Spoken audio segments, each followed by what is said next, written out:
attempts to fill the void, an unfamiliar path with a pulse of its own. 3, 2, 1. Final Encounter Cast.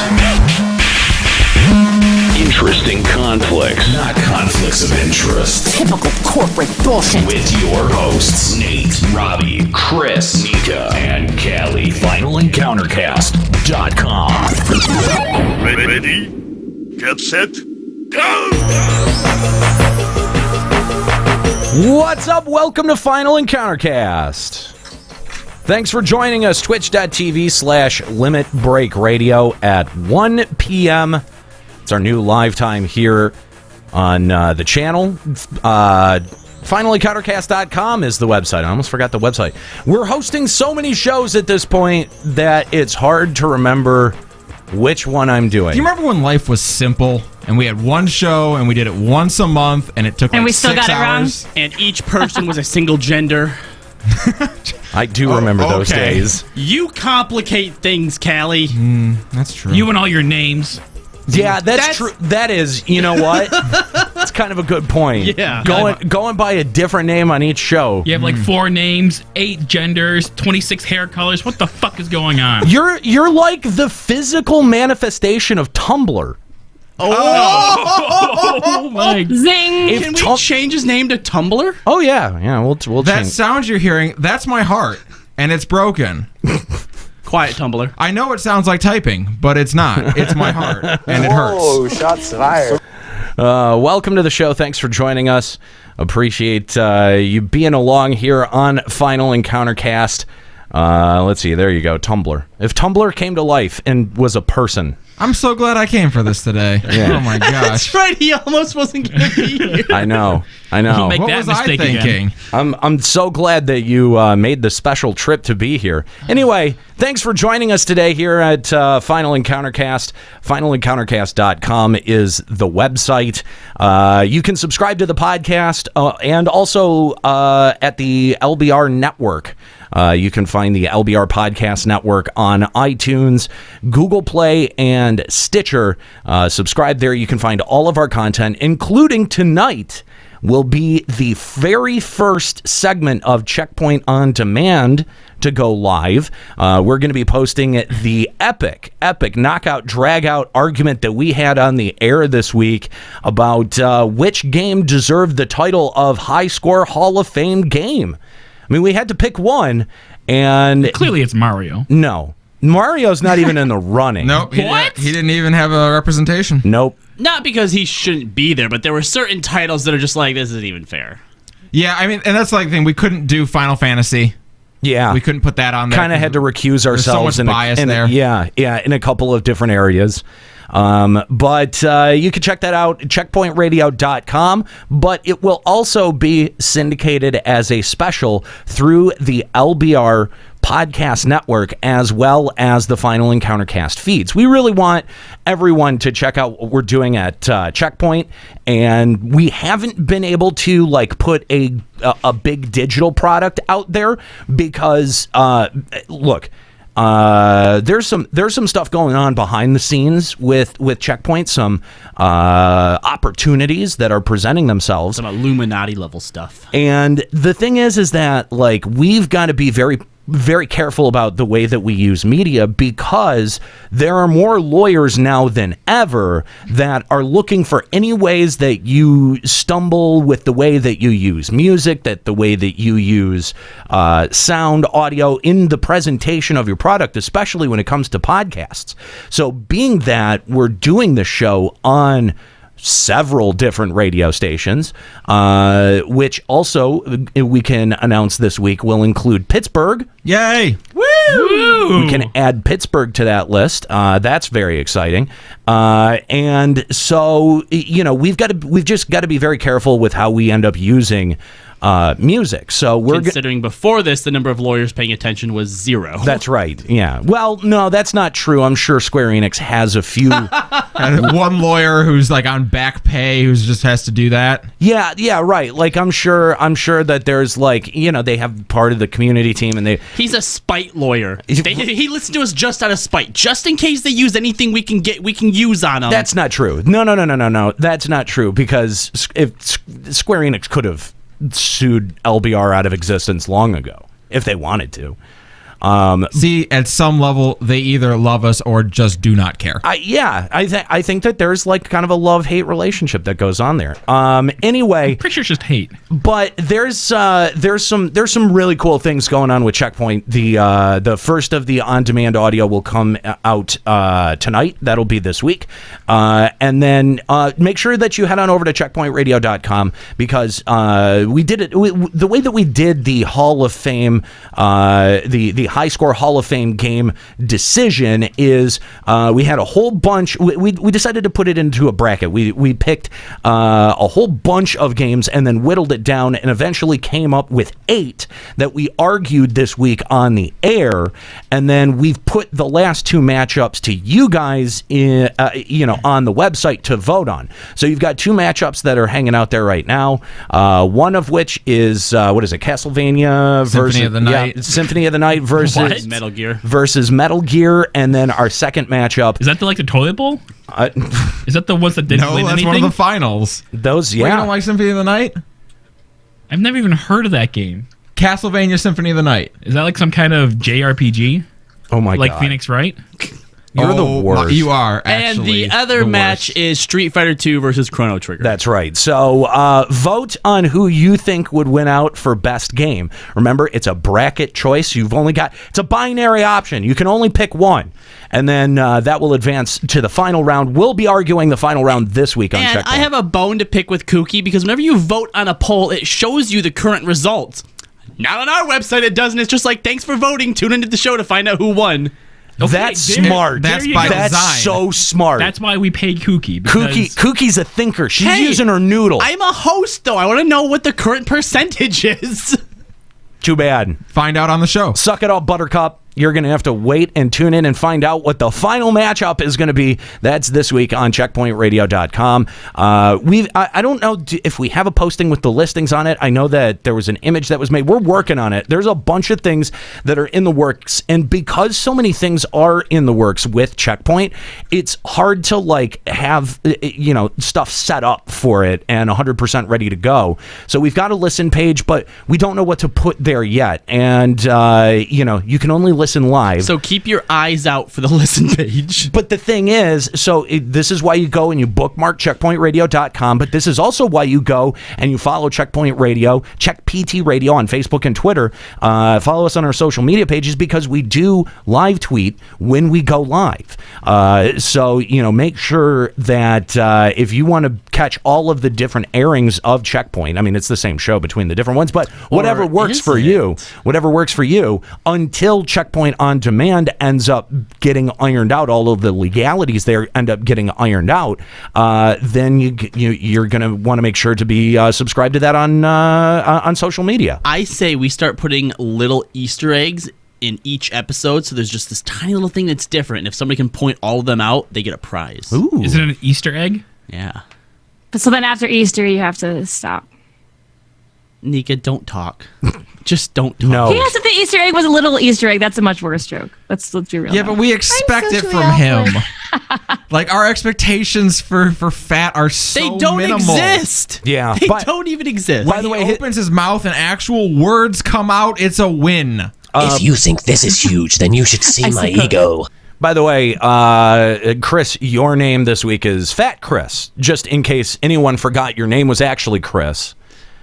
You're Well, welcome. that's kind of you. It's actually pronounced Chris, not curse. Yeah, but did you notice that there's a K? That's what I just said. Yeah. Whenever you have the name Chris but spelled with a K, it's actually pronounced curse. No, I don't Curse. think. No, that's not. No, curse. curse You is spelled with suck. a C anyway, like the word curse. Yeah, that's right. That's C-U-R. That's not K-R. No, that's curse. I'm saying curse. Curse. I don't know. I kind of like Oh, Fat you mean Curse. Chris? He is a fat curse on this show, is what he is. No, you know what you are. I'll tell you what you are. Uh-oh. You're getting. There you go. Here. There. Now you're fat KRS-One. Good job.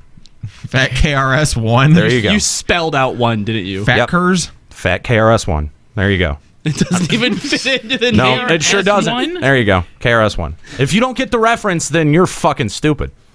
Anyway, I am an old robot. Anyway. God help How me. do you like my derail? I don't particularly. That's why I'm giving you meaner and meaner names. You know what, guys? I've changed my mind. I'm gonna go home. Bye. Are you glad you came? No, You know what? Not Tumblr. Like a true tumbler, he just checks out. Yeah, I'm he just gonna takes take my ball and go home. Yeah, exactly. Don't exactly. let the door hit He only you has on one the ball. way out. One ball. The other one has been surgically removed already. Well, I did one at a time. I want to experience Is that how twice. that He works? didn't have the money for the second one. He's got to save up for it. I want to meet the doctor who's like, yeah, I'll do one now and one later. Sure, why not? It's a payment plan. Surgery as you go. Oh my god, that doesn't sound right. That sounds horrifying. It It's really like a does. tattoo. It really does. It's not like a tattoo. gotta do it It's in very increments. different. It's different in every possible way. Anyway, so yeah, where was I? I was talking about checkpoint. Checkpoint. That's yes. right. Yeah. That's All a right. thing. Talk about penises. So make sure that you go vote. Checkpointradio.com. By the way, Fat KRS-One, this is why we don't have you on Checkpoint.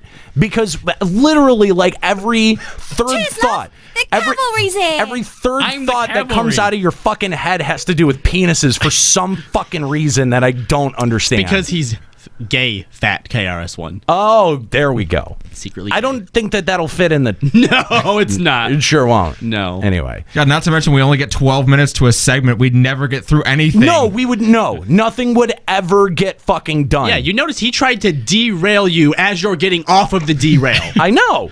And look where we are now. Derailed again. With giant penises. Stop it. Are you fucking serious?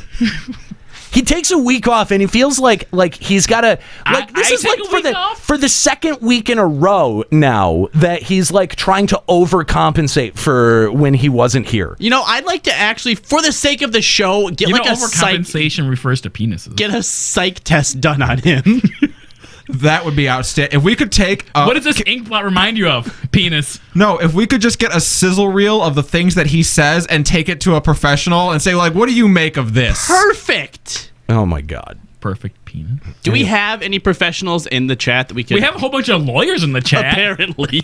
Really? Yeah. We're talking about good. how no lawyers listen to us. They're like, oh, lawyer tuning in. Oh, lawyer over here signing in. It's like, Good. At least we know that there are people who like the show That we can go to. possibly go to be like, hey, we need free legal advice. we need representation. By the way, this is actually the Square Enix lawyers. Are like, oh, yeah, we're watching you. All those lawyers would be like, oh, no, that's a case we couldn't hope to win. that's actually, you know what? I would actually believe that was those are all of the Square Enix legal team that's watching us just every fucking week. I would believe that. Anyway, let's check out what's going on in the news. I'm here to do the news tonight. And that's the way the news goes. Ladies and gentlemen, we interrupt this program to bring you important news. Here's a story that's out of this world. All right, guys. Well, we're going to start off in the world of Pokemon Go today. The Water Festival began this week and will be running through the 29th, meaning tons of extra water Pokemon can be caught. And our first shiny has been added into the game, and fittingly enough, it is Magikarp. Because Lake of Rage is the reference, Yep. and it's cute. I gotta say And that it's this cute. guy It's cute. got one. You're a fucking asshole. Hell yeah. But I mean, Gyarados was the first shiny in all of the games, right? Yes. Yes. Now, Hold on. Professor, not Professor Nika.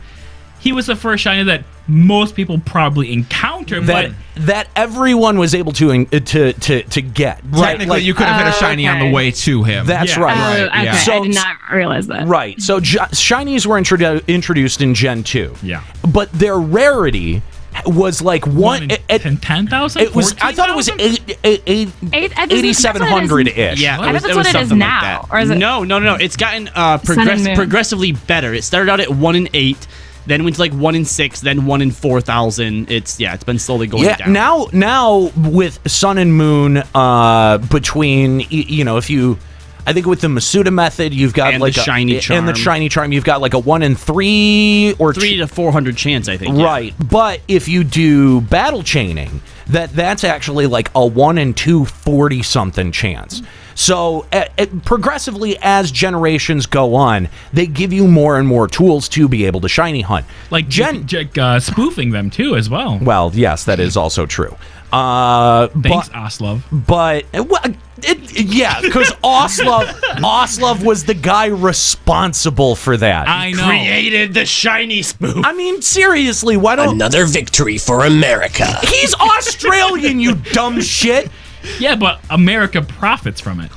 Because nobody else plays Pokemon. Oslov profits from it. What in the actual shit are you talking about? America gets all the shinies that Oslov creates in his shiny factory of love. And penises. Because you can't walk into literally any fucking GameStop and buy an action replay. Like, Nate did. No, I ordered it from Amazon. Whatever. Oh, Can man. you go Action to GameStop replay. and buy action replay? Yes, you can. Anyway. Literally, yeah. The You can. important thing. To be fair, you probably can't anymore because GameStop are closing all the stores. Dude, spoiler. You're not even to that story. On the news. Holy Come shit. on, man. Look, the thing You helped make this show. Like, No, we didn't. How fucking? No, we didn't. I'm literally gonna fucking throw this. If I threw this at you, it would hurt. Yeah, the microphone, because I'm using it would as a hurt. shield. Don't make me do it. Shield God phone. damn it. For everyone at home that is worried about the shiny Magikarp that Callie got, I promise I am in the process of trying to transfer it. You tried earlier. Well, I mean, I think it's worth 2 candies, and I think that's something we need to know. Well, when you catch yours, you can find out. No, I'll find out with yours. Anyway, so back to Pokemon Go. Do you guys think that this is just for the water event? Which, let's be honest, I don't know why they're calling it the water event. Just call it the Magikarp Festival. That's what it is. That's what it is. Like, I don't know. I haven't caught that much magic. I've caught more seals than anything else. Oh, dude, Now here's the thing. So many fucking Magikarp. Yeah, even I got a though Lapras it's supposed to be like water Pokemon, there still seems to be some regional stuff to it. Because, for example, we don't see Totodiles in Flint, but down here they pop like crazy. Yeah. I haven't seen one. Which one do you get in Flint a ton of? I get Squirtles, obviously Magikarps. I've seen so many Mantines. Remoraid. Oh, yeah. I've seen a lot of Mantines So also. many Remoraids. we get Remoraids and Tentacools. That's it. Tentacles. Not many Remoraids here. Well, one of the things that Niantic did say that Omanites. We get Omanites everywhere. Oh my god, so many Omanites. What? One of the things that Niantic did say was going to be happening along with the Water Festival was not just an increase in water type Pokemon, but adjustments of biomes. And nobody latched onto that. Nobody dug right onto that and went, "Oh, wow, they're actually they might actually be updating some of the algorithms for biomes." And I think once we're to the other side of the Waterfest, that we're actually going to see a lot better spawn rates, and they might actually be fixing some of these problems like rural players have been complaining about for so fucking long. That'd be nice. But why not just call it the Magikarp Festival? Because I'm pretty sure, isn't the Magikarp Festival something that happens in one of the Pokemon in Gen games? 2, I believe. That's what I thought. Yeah. So why not just call it the Magikarp Festival? Because there's more than just Magikarp stuff. Okay, yeah, but everyone would get it, though. Everyone would be like, It's the Magikarp water type, Festival of water. Not to Magikarp mention is water. The fact that Magikarp is also the only shiny one. I think Magikarp Festival also has more panache to it. Exactly. Not just and they did the Valentine's Day event where pink Pokemon popped more regularly. There's not a more tenuous connection there. I mean, I think if you just call it the Magikarp Fest, people will figure it out. But the fact that they did this, the shiny Magikarp, the fact that this is all kind of like a vague reference to Gen 2, I think that that's all very, very brilliant. Yeah. And, Pokemon Go needs to really be praised for it. I don't like the way that they're doing shinies currently. If this is the way that they're doing shinies moving forward, one at a time? No, but having it be like, if a shiny pops, Callie, tell the story. Okay, so basically what happened is we were walking around the other day, and my girlfriend and I were both playing, and a Magikarp spawned across the street, and she said, it's over there. It'll pop for you in a second. I said, all right. So we stopped. She caught hers, and then it popped for me, and mine was a shiny. Hers was not. So it is client side. Right. And what was it you said on the inside? Well, that's not important because she listens to the show. So on the outside, Callie's I said, "Oh, I'm girlfriend- sorry, honey. Don't worry. You'll get one soon, I'm sure." Make sure you ask him what he said on the inside. For because realsies. Stop trying to get me in trouble. It's great. And if he doesn't tell you, get a hold of me. I'll let you know. Listen, Callie, you're learning an important lesson right now. Never let your significant other listen to the show that you produce. Also, You just set yourself up for failure every single time. Also, more importantly than that, don't tell me stuff because I will use it to ruin you. Because he's your friend. Yeah. Yeah. Well, that's just what good All friends right. do. So basically, what I thought on the inside was, "Ha ha ha! Gotcha, bitch!" Ha ha. There you go. Good. Wow. Well, you would That's have what had, I thought on the inside. You would have had to say it eventually. Yeah, so. it was coming out one way or the other. Anyway, sorry, hon. So the being that a shiny is determined client side, I really don't like this. I really dislike this. Yeah, because I think that it should have been a server-side calculation. So when you start picking apart the APK, you find out that spawn points hit like once every 6 hours. And it's about the distribution. Like if you go into Ingress and you see all of the little like data points that you suck up by walking around, those are basically the plotted data points where Pokemon spawn. And if they're on a 6-hour spawn and something is only up for a total of 15 minutes at a time, I mean, like that would make a shiny incredibly rare. But if it was available to everyone, I think that also kind of increases the social aspect, and people kind of like, you end up recreating that sort of sentiment where people were running after a Vaporeon. Okay, a Vaporeon of all things. Yeah, right. Well, exactly. at the time, yeah. I think but that's a terrible thing to do, because as soon as someone finds out where a shiny is, millions of GPS spoofers are going to descend upon that spot and just cause a Wi-Fi black hole of people there. Yes, but that's how you track Wi-Fi or GPS Actually, spoofers. yes. That's how you catch people. Holy shit. I use that as a did trap. not think of that. Boom. Callie coming in with the save on that one. That is 110% right. That's they a good. can already do that though if they wanted to, with like Tyranitar spawns or Dragonite spawns. And you don't have to ruin the rarity of a shiny by doing that, because as soon as one shiny spawns, tens of thousands of shinies will instantly spawn for everyone else, and they will have them, and then you'll see them in gyms everywhere. Hang on. Well, why not make their capture rate more difficult? I mean, then what would that do? Well, then you do, it's not a foregone conclusion that everyone who engages it is going to get it. Okay, so the one person who actually stumbles upon a shiny legitly is going to throw 20 Ultra Balls at it, 50 raspberries, and it's going to run away. That's going to be a great story to tell everybody. Actually, you're going to delete the app because there was my one shiny ever. That's a terrible idea. You can't actually use 50 berries and 20 Ultra Balls. Yeah, that's right. It's like a 1-to-1 ratio. Yeah. Well, no, see, they ran out of Ultra Balls. They used 20 Ultra Balls with 20 raspberries, and they used Who 30 only has Great Balls. 20 Ultra Balls? Me. You're bad at I've got this game. 200 Great Balls. You're really bad at Yeah, this I've got game. like 1,000,000 Great Balls and like 20 Ultra Balls myself too. You see, these casuals. I think that it should be a server-side calculation, and I think that does end up increasing the rarity, especially if, there are other variables that you can throw in there. If you don't want it to be a Pokestop Pokemon, you can make exceptions for those, because that's put on an entirely different timer and set of spawn rules from Pokemon that spawn just straight up in the wild. So, I think, and the thing is that Niantic is going to have to figure all of this out. They're definitely going to have to figure this out for the long term, because I think making it a client-side calculation, there are people who are going to be able to, adjust the code to be able to give themselves shit. I mean, I can, making it client-side, I'm sure.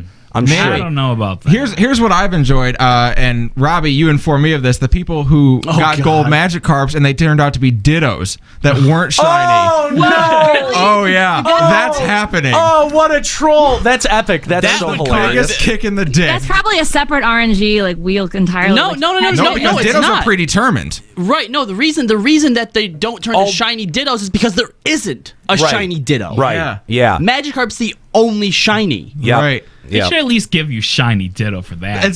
They should have put that so in too. brutal.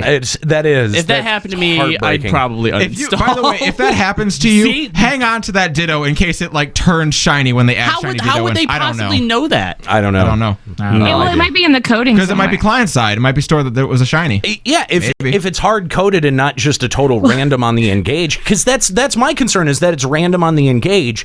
Which is even better. Hold on. Hang on. Wait, Escalia, when you saw it in the wild, was it shiny on the screen on the map or not until you clicked? No, it's not shiny till you engage. Now, that said, one of the other guys who was near us and saw me catch the shiny Ditto, he started re-engaging it over and over and over again, trying to see if that would work, and it didn't. It didn't? No, it didn't. Interesting. Yeah, he engaged it like 20 times while we were standing there. Okay, but let's say you have a whole bunch of different like accounts, right? Like if you log out of one account and log into another account and then re-engage. You know what I mean? Like there does seem to be other ways to abuse this system. Right, but I mean, if you have multiple accounts, you could also abuse a shiny having just popped in the wild. And if you have multiple accounts, it's probably not going to be shiny on your second account. Because if it's not shiny on your first account, it has an equal chance to be shiny on your second. Right. Because it's all sides. Right. But you don't have them on the same. It doesn't matter. It's not the one account you want it to be on anyway. So who fuck cares? What kind of man child do you have to be to have multiple Pokemon Go accounts? Jesus. How many Pokemon Go accounts do you have? Just one. I barely play the one that I have. Okay. You're playing it during the show right now. There's a Magnemite up. I gotta get my steel badge. Okay. How do you not have your steel badge? Because I only come here once a week. Someone in steel chat's Pokemon don't pop like they do around here in the real world, Nate. Yeah, someone in chat's like, I'm still looking for a Houndour. Well, maybe you should try coming to Safari Zone. Yeah, they pop around here. 3 of those. I have 45 candies. Suck my dick. Anyway, we pulled into Safari Zone and 7 Pokemon popped. Jeez. Including one Chikorita. Yep. Which ran. Nice. No, I got 6 candies from mine. All right. Well, 2GGT Civil War is going on this week, and we've had some interesting developments. In fact, one of the top players in the world was booted out very early on. It is his lowest finish, not in his entire career. In his entire career. Lowest finish in his career. Yeah. Wow. And so we've got some video of the epic ending to this. The guy who takes him out is very new into the scene, and he's up against months. a legend. 11 months, less than a year. The ending and the excitement, I'll take a look at it. Sounds so bad. Yeah. He's the new guy's the Zero Suit Samus, who is not doing well right now. Sitting at 135%. I mean, really, it's going to take an up smash to get him off the field. Zero loose stocks at pretty low percents before. Diddy Kong. Whenever. Oh no!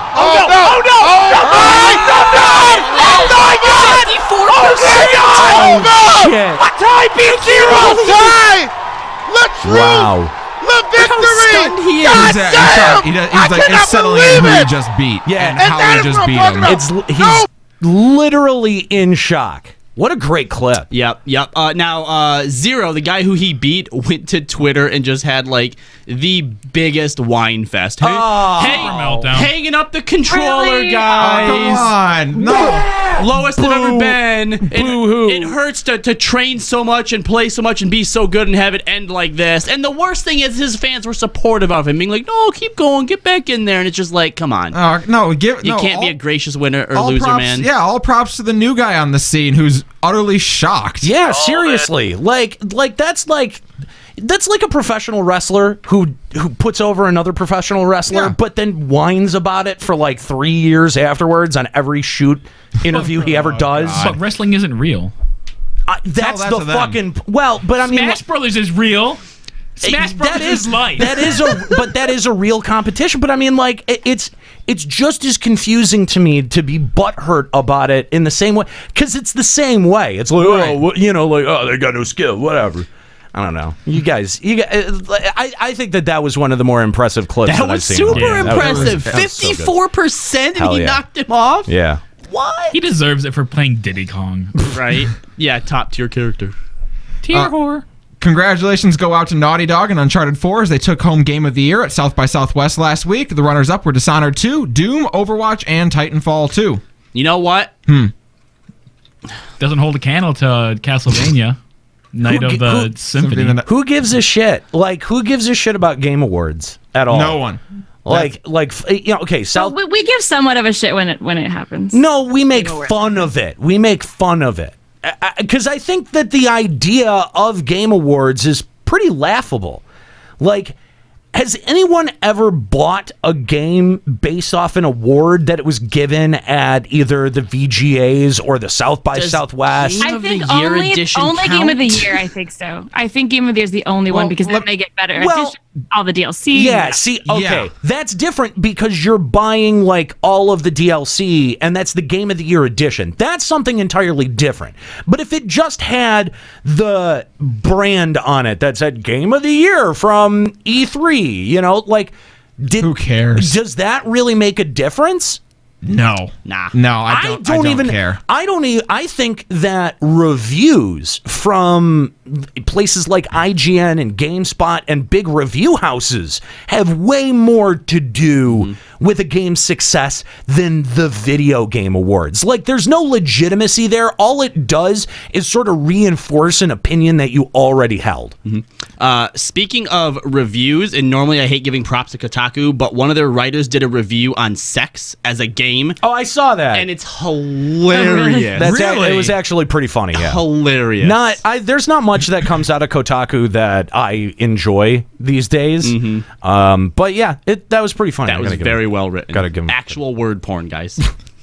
If you haven't been under a rock this week, you've probably heard about the facial animations in Mass Effect Andromeda. In addition to them being downgraded from the original footage shown, many consider them not to be up to par for a AAA title. Things got ugly this week when some fans of the series identified the lead facial animator at BioWare and went after her on Twitter. This led to BioWare issuing a statement that the individual was not the lead animator and that regardless, attacking people on social media was not acceptable. I don't think she even worked in their animation department, did she? But why would she write on her profile lead animator if she wasn't? Like, nobody would put that on their profile. Oh shit! People on the internet lying? Holy fuck! No, but nobody would want to claim that they were the director for such horrible facial animations if they didn't actually do it. First of all, it was probably up there before this whole controversy came out. True, but again, if she didn't do it, why would you just...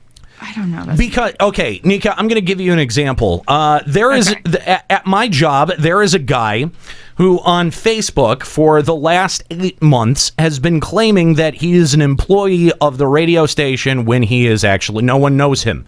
No one in the building knows him. And he keeps tagging us in posts, and he keeps claiming on all bunch of different social media platforms that he works there.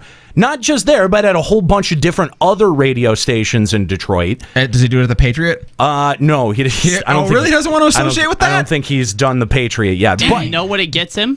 But bitches and hoes. But the thing is, like, I mean, you never know why somebody does this. I think that this person, all that they had done was had a DeviantArt page. Like, the person who was claiming to be the BioWare lead animator, like, all they had done, I think the extent of their work was like a DeviantArt page. So yeah, they probably wanted to pump themselves up and make themselves, you know, bigger, better, whatever than they thought that they were.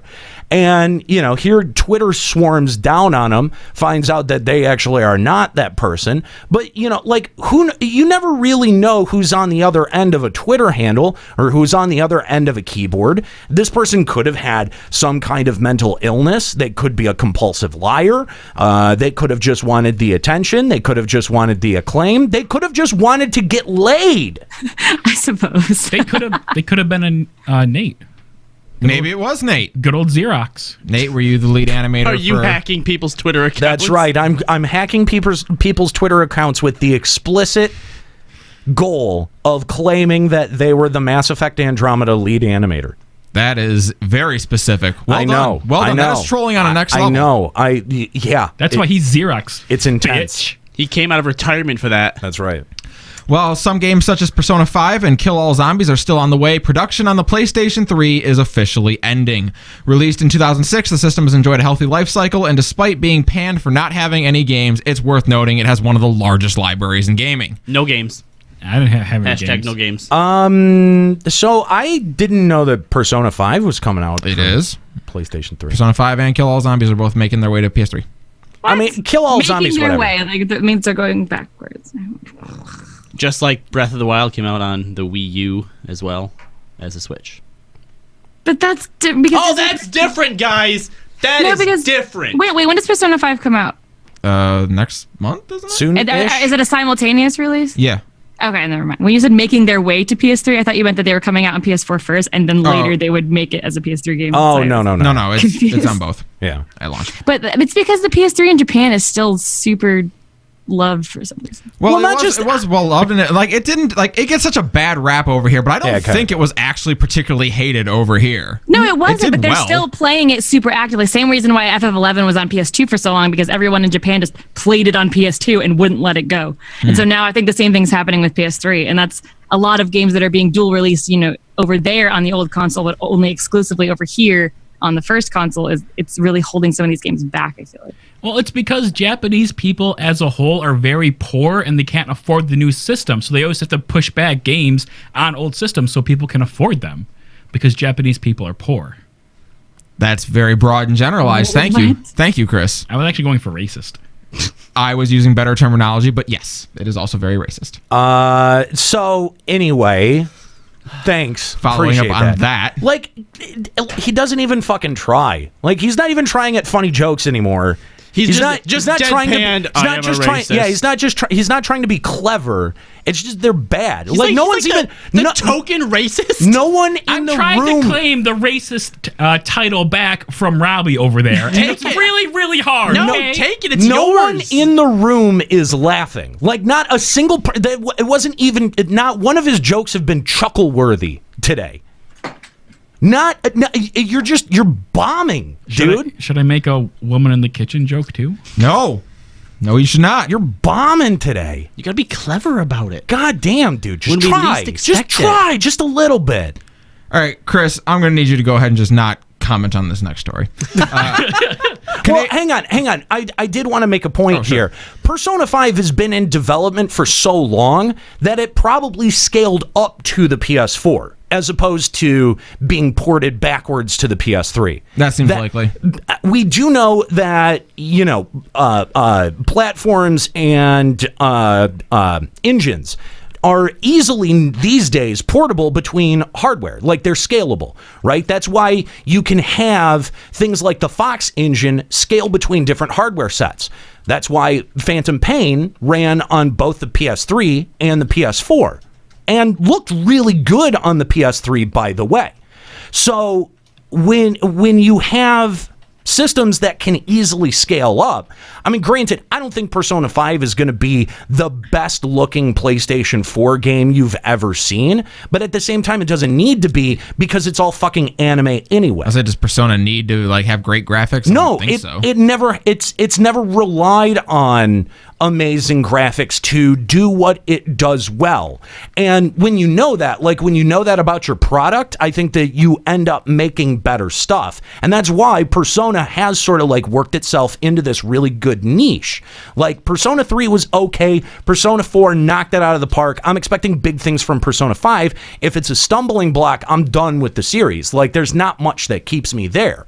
But they do what they do so well, and they emphasize that in their game design, and that part of that makes it very easy to scale between hardware platforms. So, I think that is all pretty normal and okay for Persona 5. But R.I.P. PlayStation 3, whatever. Rest in peace. Canadian photographer Julia Busato has been banned from Facebook over a series of photographs she posts featuring naked women posing behind mannequins, or behind a mannequin. The photos have been shared over 200,000 times and feature women of all shapes and sizes posing behind the mannequins. The ban was issued due to the volume of people reporting the account. I don't know. I saw them. They weren't pornographic. They were just risque. They were very obviously art. Yeah, and meant to make a statement about body size. Why would people report naked women on Facebook? Because they're tools. Well, no, I think a lot of times that it gets caught up in, I don't want my kids seeing that. I mean, I don't understand. I think it was a lot of tools going, no fat chicks, lol, report. I mean, that's probably part of it too. I mean, that's got to be part of it too. But yeah, I think the series was really tasteful. It was. Very good. It made a really positive statement. And it's really unfortunate to see censorship of this kind go down, and with so few people talking about it. I mean, really, like, if we can all look at that and pretty objectively go, yeah, that's not porn, and that's probably not bannable for Facebook. Anyone involved at Facebook, because this has been a pretty, it's been a pretty major news story. Like after the ban happened, a lot of people talked about the ban. How did no one at Facebook oh, come on, this is ridiculous. Exactly, Just leave it up. Yeah, like how did no one, I know we talk about automated processes between Facebook and YouTube and how they have to use automated filtering stuff and algorithms because employing that many people is just unfeasible. Right. Like it's not. How come even after the story broke, we didn't hear, oh, you're right, if that was an automated system, it shouldn't have happened, we fixed the mistake. Right, yeah, but this is censorship on the part of Facebook. Yeah. Apparently they didn't agree with the message or whatever, and they thought, and so they can just summarily remove it from their platform. They have the power to do that. So it's funny because every once in a while I'll still see people who do that whole copy and paste thing, like Facebook's going to use your pictures. You can copy and paste this to say, don't use my pictures, Facebook. Oh, God. Which afterwards, make sure you forward that chain letter so that you don't die next Tuesday. Also, exactly, if you ask a person whether or not he's an undercover police officer, he has to tell you. Right. That's the law. Exactly. Yeah. Just like it doesn't make any. Nate's like, that's never worked. It doesn't make any sense to to keep buying this line of bullshit that, oh, well, Facebook is just this open platform where you can just exchange ideas, or Twitter's just this open platform. There are people YouTube is an open platform. Yeah, right. It's not. No spoilers. It's not. And the thing is that there are ownerships of all of these pipelines, and that's what people need to understand. If you're a creative person that is looking for a platform to put your creativity on, then, like the pipelines that exist are, you may want to rethink that. You may want to think about your own internal structure rather than, oh, well, how can I, what can I do with Facebook to use that as my platform, or your YouTube or whatever? Really quickly, to Poochie Woochie in chat saying, this is gaming news, what the fuck, how? Well, the article itself may not have anything to do with gaming. The principles behind it are absolutely relevant to the content we create and to what's happening on places like Twitter or YouTube. So, although, dude, if you want strict gaming news, tune into Checkpoint. We do a strict gaming news update. There you go. But yeah, I think that this is incredibly relevant for anyone who creates any kind of digital content on any platform. Yep. Now, what's interesting is that, Facebook is totally willing to come in and blow this project out and make sure that it's scrubbed from their platform. But things like people's stolen content from Facebook, from YouTube or from other video platforms, that's going completely silent. Like, Facebook seems inherently uninterested in policing that kind of content. Dude, people are just out there making their own fucking rules. And they're doing whatever they think is going to be best for their business. And as a creator, I think that you need to know that. As a creative person, I think that you need to know that. And you need to understand what these businesses are doing with the pipelines that you're using to reach and build your audience. Should we do a series of photographs with naked guys posing with mannequins? Are you suggesting us? Well, I don't know about you, but I'm a guy, so it would work out. So who's in? I mean, it's not. Let's just put fat behind a bunch of mannequins. It's not a bad parody. I mean, in all honesty. Yeah, he has to use two mannequins. Damn. That's cold. That's cold. Damn. He's going to fucking stab me after this show. He actually looks a little hurt over there. He looks pained. Well, I expect it from Nate, but from you, Robbie, that joke was just cruel. He actually looks like he lost at least 20 hit points from that one. Well done. Well done. Fair enough. Fallout 4 has been confirmed to be playable at E3 2017. First announced last year. We've been hearing updates on the game pretty regularly, but we'll have our first chance to actually sit and play with it at E3 Fallout this 4 year. Oh my VR. God. You left out the VR part. Who cares? I'm sorry. Who cares? You don't want to play Fallout on VR? No, I don't. That's because you're dumb. He's never even played We didn't play Fallout 4. This game Have you ever played VR? No. Look at this pleb, not even playing VR. Am I right, Robbie? But here's the thing. Yeah, right. Like you guys, like your guys' VR units are getting so much fucking use. Here's the thing, though, is that like we've been hearing about this fucking game for a year and a half. Like it's been out for a year and a half. We've been hearing about it for we've been hearing about the VR since the VR E3 version. last Yeah, year, right? like it's ridiculous. Like, dude, just put it out already. I don't want to hear any more about it. Just put it the fuck out. I hear that.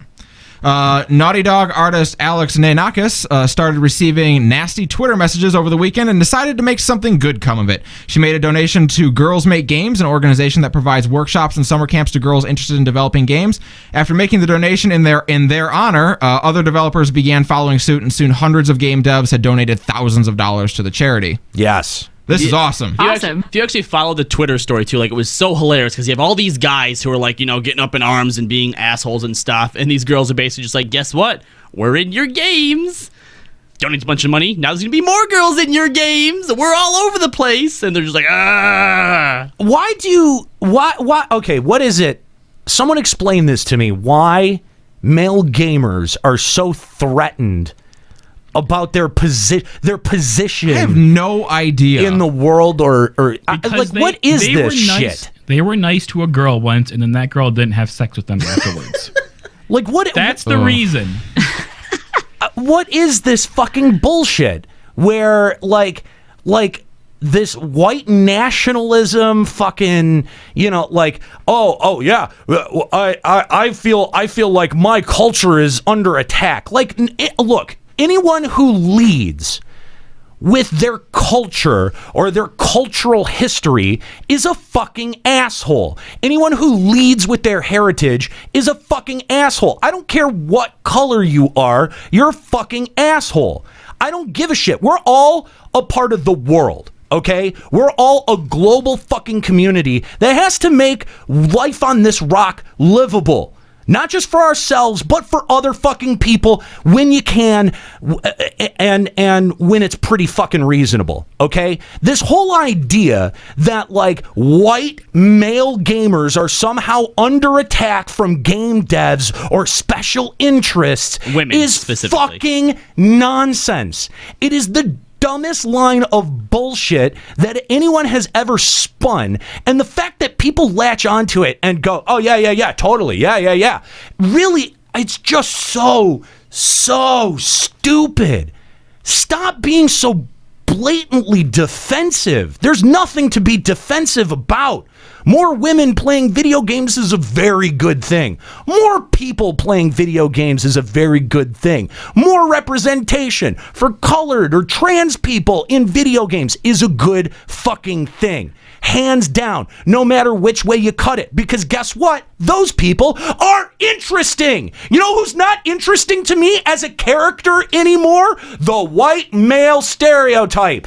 I'm white, I've got a cool haircut, now I'm on the front of a fucking game box. Not interesting to me anymore.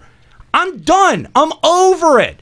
A fucking white dude with a crew cut. I'm over that fucking character. I don't even give a fuck. What if he has muscles and a tank top? No, I'm so over male characters in general. Like I've noticed when I'm playing Mass Effect, like everyone on screen, they're all chicks, and I'm like, this is perfectly okay. It's leave all the dudes back on the ship. This put them in the kitchen. This fucking narrative that you know, white male gamers are somehow under attack is so fucking stupid. I can't even engage with this particular brand of fucking dumb anymore. It is so, oh my God, it is painfully dumb. Because, like, it does nothing to you.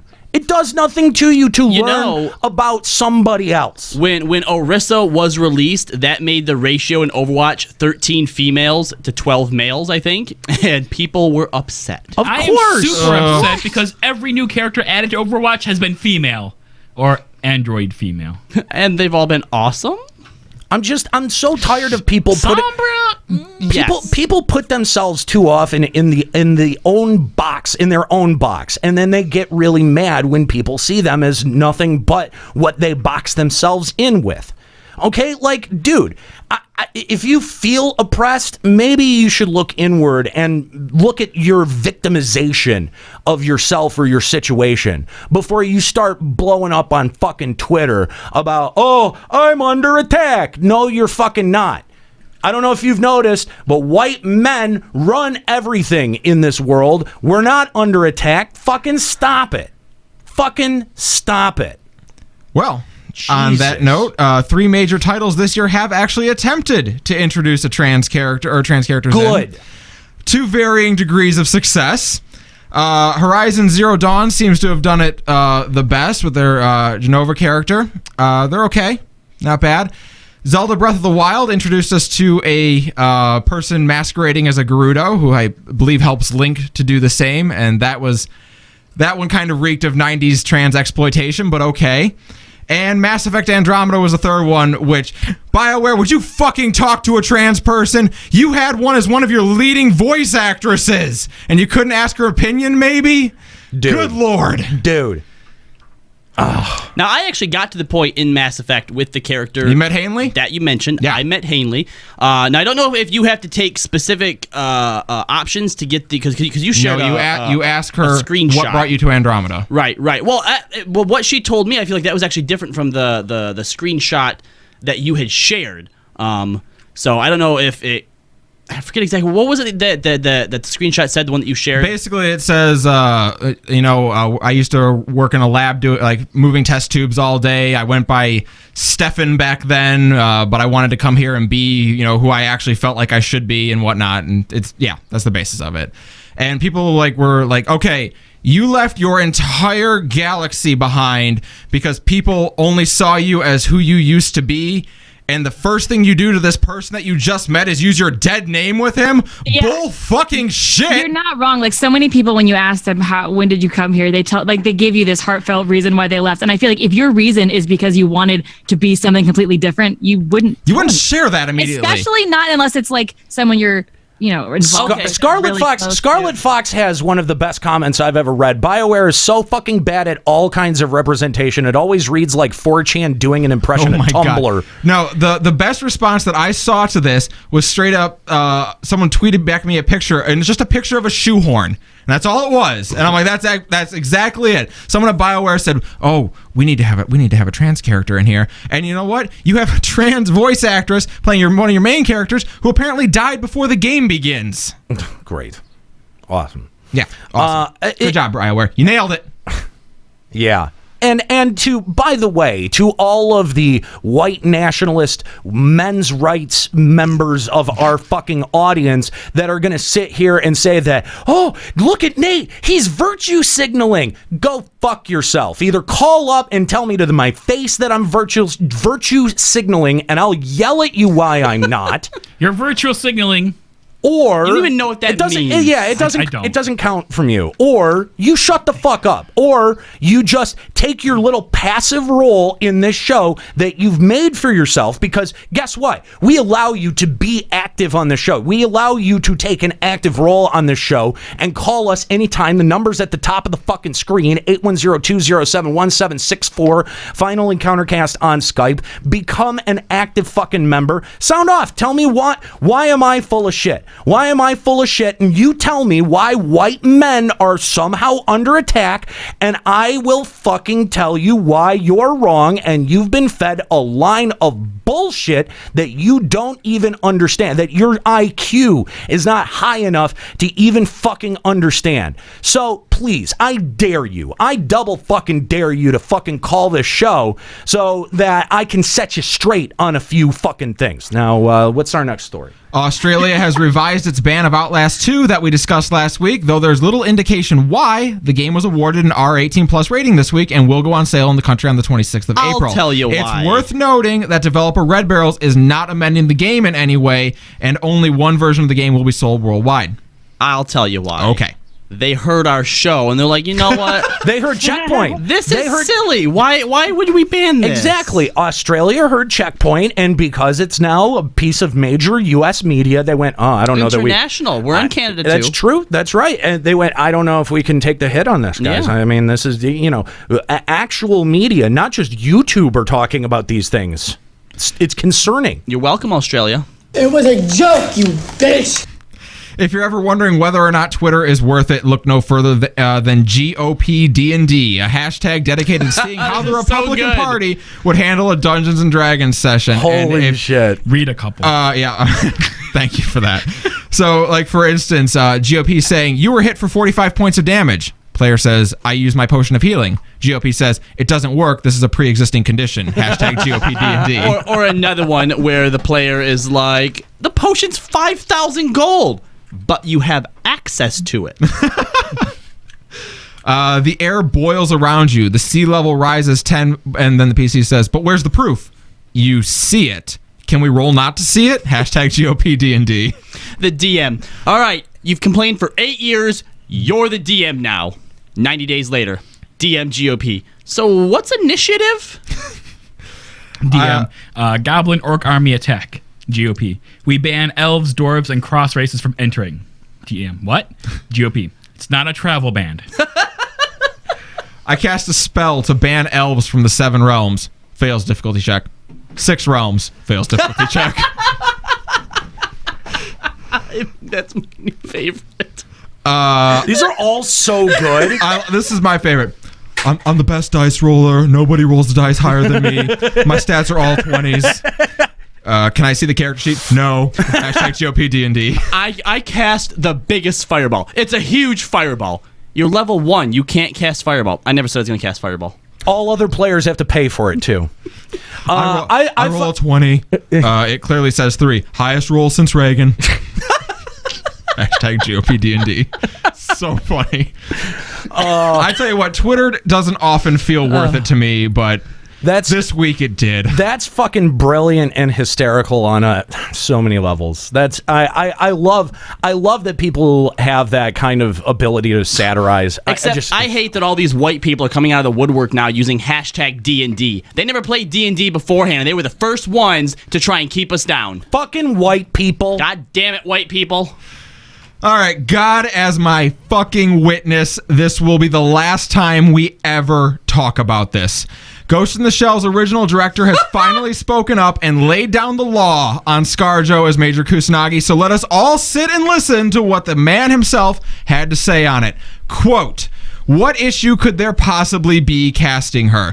The Major is a cyborg and her physical form is an entirely assumed one. The name Motoko Kusanagi and her current body are not her original name and body, so there is no basis for saying an Asian actress must portray her. Even if her original body, assuming such a thing actually existed, were a Japanese one, that would still apply. End quote. Boom. You know what? I just realized, because I never realized that her name wasn't necessarily her real name either. You can't really do an assumed name. You can't really do a mic drop when you have all of your mics on. We can like smash into the table. I think the original Major was a fat white neckbeard weeaboo who transferred his body into a hot chick that was probably originally designed off of a fucking body pillow, and then started using his online handle, which was a weeb name. Now, we're going to go ahead and thank Mamoru Oshii for finally dropping that for us. Yes. Thank you so much. Thank you. Now, okay, all of you stupid SJWs that apparently love me now because I just spent 40 minutes railing on how fucking stupid dumb people are, I'm going to include you into that group of dumb people because this puts a fucking nail in the discussion. This puts a nail in the whole whitewashing discussion. The original creator came out and clarified the character's intent and period period puts a fucking nail in that whole discussion. Now, the thing is, you've got to decide. You've got to go see Ghost in the Shell now and decide whether the film holds up against the original or not on the merits of the plot alone. You can't just go, oh, well, it's racist, I'm not going to see it and assume that it's bad.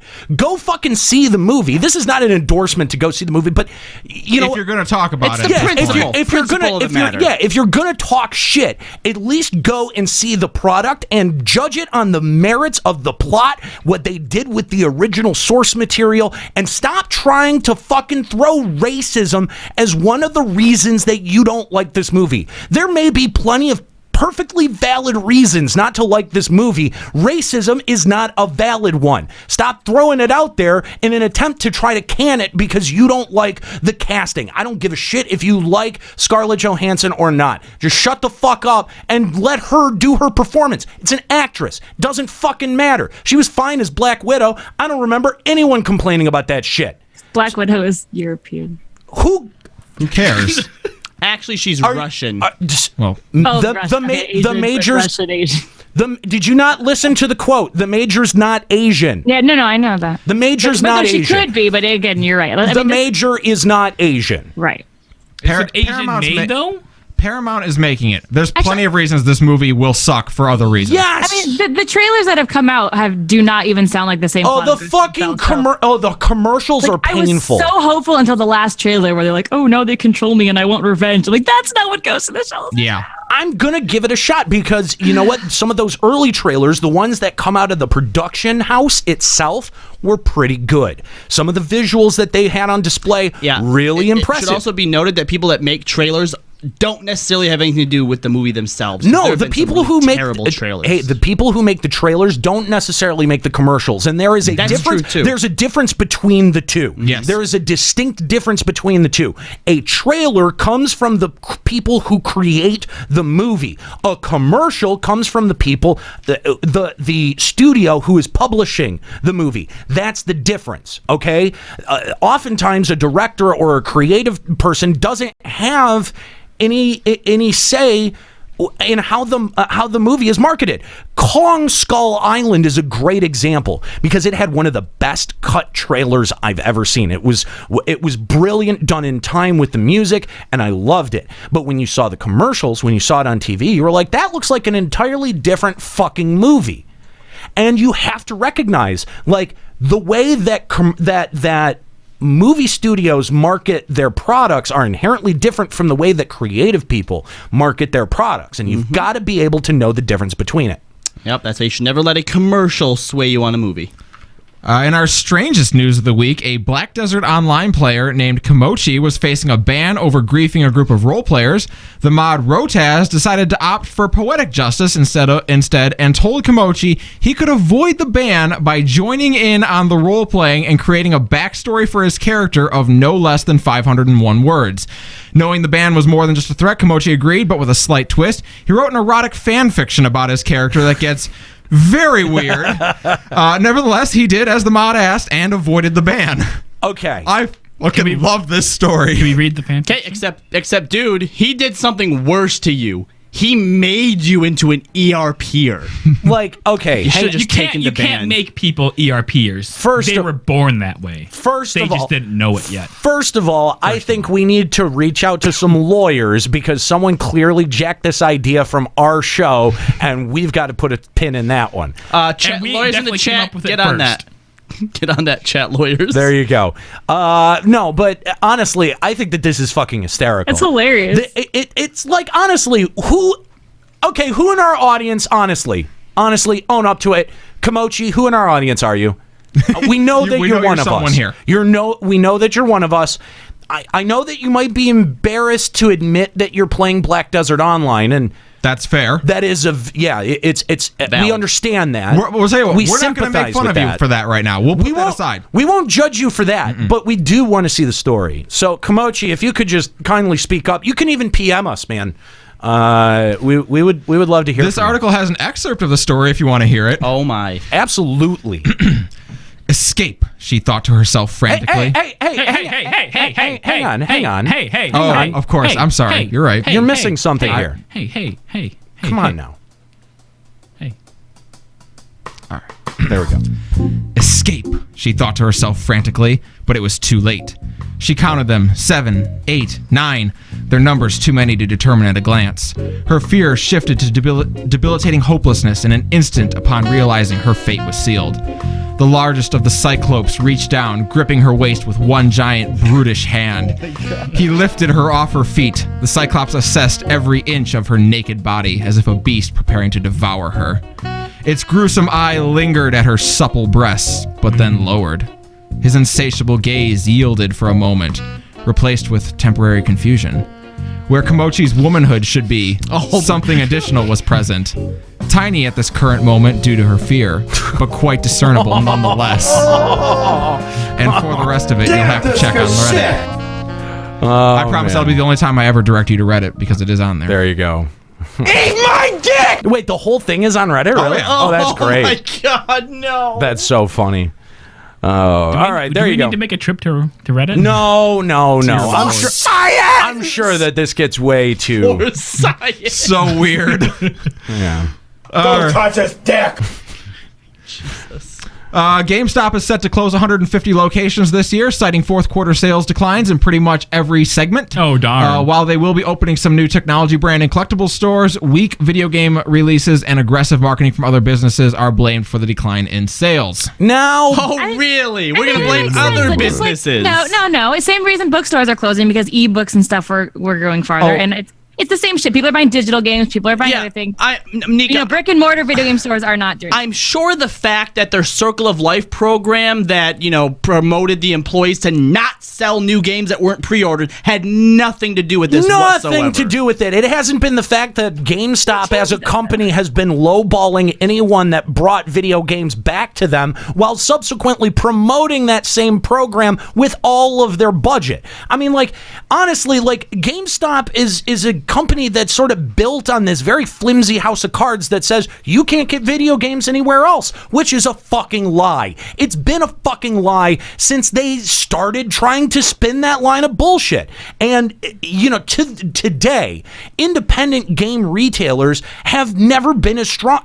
They're stronger now than ever because they rely on loyalty, something that GameStop doesn't even know the first fucking thing about. Now, for those of you who are wanting to celebrate 150 store closings across the U.S., I'm going to tell you, maybe you want to not celebrate that, because guess what? At every single store location, you had no less than 5 people who were working there, 3 key managers and at least 2 store clerks. That seems lowballing too. Hey, that is exactly how many my store had, and the reason that it was so few is because it was a mall location. Mm-hmm. So I'm saying that there is as few, if not more, than that many employees at any one. We had maybe 9 employees at my store when I worked. That's not a ton. It's not a ton of people, but at the same time, for every location that closed, between 5 and possibly as many as a dozen people have lost their jobs. It's a lot of gamers that are out of work. It is a lot of gamers, and the thing is that I think that is something that is really unfortunate. That is a that's a what do you call it? Minimum wage job. It doesn't, it's not like it's paying a whole ton to begin with. Mm-hmm. You're not making your career at GameStop. Maybe if you're a manager or a regional manager, someone higher up the chain, you're being able to work full time for GameStop. But those people also have some kind of job protection built in. Yep. It's these folks that are working 15 to 25 hours a week that are they're going to be hit hard by this, and that's really unfortunate. And so I just really want to point that out, that I feel really bad for anyone who ends up losing their part-time job because of this. Mm-hmm. I think that's really especially if it was one of those rare GameStops where the people working there were actually cool people that cared and helped their customer base. That too, because inevitably some of those GameStops that are going to close are going to be good ones. Mm-hmm. But the thing is that GameStop, I don't think that that it's fair that they exactly blame the video game industry for their own terrible practices. Are we surprised? Not only that, but like, dude, they have been slowly replacing the amount of games that they carry in that place with other gaming merchandise, and then merchandise that's not even tangentially related to games, where I'm sitting there going, why does it feel like I'm walking into a Spencer's Gifts? It doesn't make any fucking sense. So the hot topic of gaming. Yes, please, GameStop, never become the hot topic of gaming where your game section is relegated to one very small portion of your store. Like, if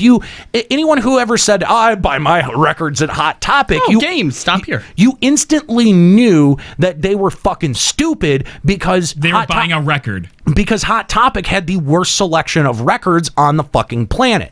So you don't want your business model to go the way of Hot Topic, and you want to be able to continue to compete. Well, why don't you start giving fair exchanges for hardware? Why don't you start at hardware? I understand that games may have some kind of flexible value, especially with digital, but you know what? You've still got to sell the hardware. Why not try to make your hardware values a little bit more equitable on the exchange? Someone on my Facebook was going to sell their Wii U. Come on. So I inquired, and they're like, well, at GameStop, you can buy one for $200. So I'm thinking $180. And this was, if nobody buys it, they're going to take it to GameStop. So I just thought, all right, you go get your $180 from GameStop. Oh, my God. That is so sad. Yeah. You should have said just like, I'll give you $50 for it, and wait when they take it to GameStop and get offered $20, and then they could bring it to you for $50. So then you lower the price to $30. And then you say $30. I think it's disingenuous that GameStop is blaming anyone but themselves or the market, like the overall market, big M market, not just the video game industry or the video game market or the digital platforms, because that's easy. That's easy. That's an easy scapegoat, not just in terms of like finding someone to blame for your public statement, but internally. Like, if that's really what GameStop thinks internally is the reason for their sales declining or their business declining, then they really don't have an idea of why they're starting to go out of business and why they're having to close stores. Blizzard has officially announced StarCraft is being remastered, though it's been rumored for some time now. It will be launching on PC this summer and will feature 4K graphics, cutscenes that run in 1080p, and a massive upgrade to the game's audio. The gameplay of the game will remain untouched, however, although multiplayer will become available on Battle.net, now known as the Blizzard app. I'm so excited for this. Probably, I think StarCraft was the first game that I ever played in like an online capacity. It was my first game I ever played PC and online. Yep. I am so excited for this game. I to had get borrowed and remade. kept a demo disc from a friend that had like 2 missions, and then you could play online with it, and that's all I did. Wow. I was so mad that when I first got StarCraft, for whatever reason, I think, back when people would make like code generators and stuff, someone had my code and gotten it banned before I even made a Battle.net account. That And it's like, your code has been banned for Battle.net. And I was like, what did I ever do? I never even played it before. So I didn't actually get to play it online until college. So unfortunately, it was not my first Hats off to you, Blizzard. It was my first LAN experience. So. It's awesome. I love that they're not touching the gameplay any, because that would totally ruin it. But and also, Malkithera is pointing out that the original StarCraft and Brood War will be free too. Yes. So that's awesome. For more information on the news and other stories, visit our blog at finalencountercast.com. Thank you, Joe, Callie, Escalia, whatever the fuck your name is. I don't know anymore. Rainbow Dash, that's fine. Butt stunts. Butt stunts. I forgot about butt stunts.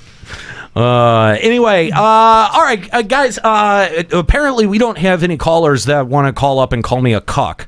So, is there anything funnier to call somebody? It's like whenever I hear the insult, like, I feel like anyone who wields it as an insult really feels like, yeah, I'm going to get a good one under them.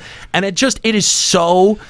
It's like a limp dig to the bottom of the barrel. It's and like pull out cuck. It's like a limp dick to the side of the face. Like, it's so. Well, that's how you get cucked, is when you have a limp dick. Thanks for explaining the joke, Jesus Christ. But it really just it falls so flat for me. It's so flaccid and boring and limp.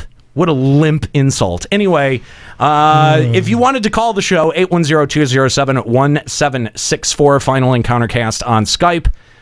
Come on, yell at me. I dare you. You're dumb and ugly. I dare you. Call in and kick him into twain with your words.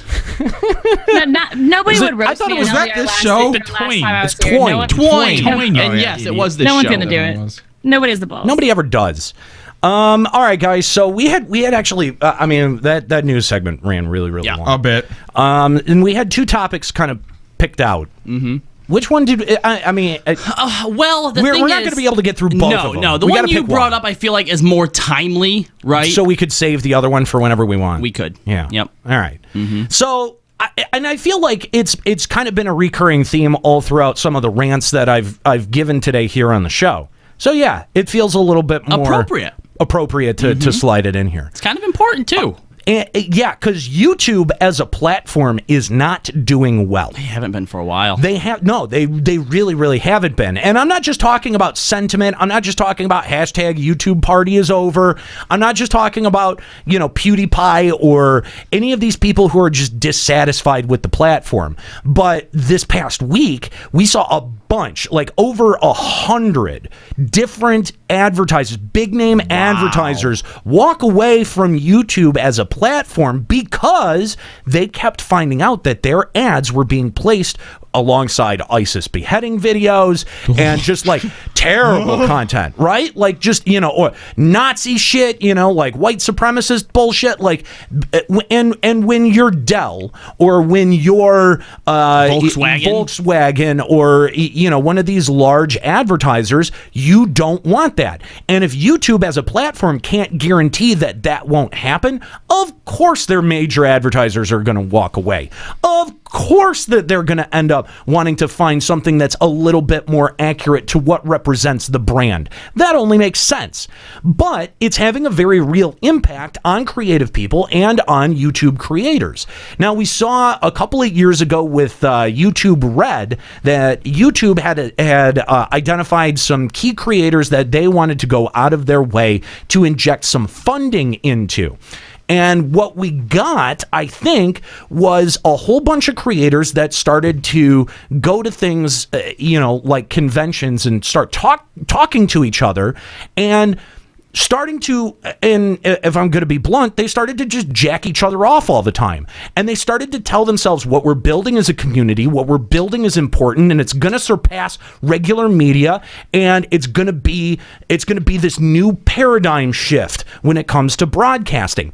And what they did was they took in that money, but then they never their cameras got better, their ability to produce got better, but they didn't sit down and think about their core product. What is it that I'm fucking making? Just look at the difference in the content that a channel like, even PewDiePie's YouTube Red channel, his increased content channel, or premium content channel puts out versus something like MatPat. MatPat is someone who thinks about the things that he makes. He thinks about the product of game theory, and the way that he runs that product and that brand is fucking brilliant. It is unequivocally brilliant, and it keeps working. It has a lifespan to it. You can go back into MatPat's archives, and a lot of that stuff, even if it's not necessarily relevant to now, it has information that you watch it and you're like, this is interesting. Holy crap. You're 100% right. Yeah, there is a long-term viability for a lot of that content.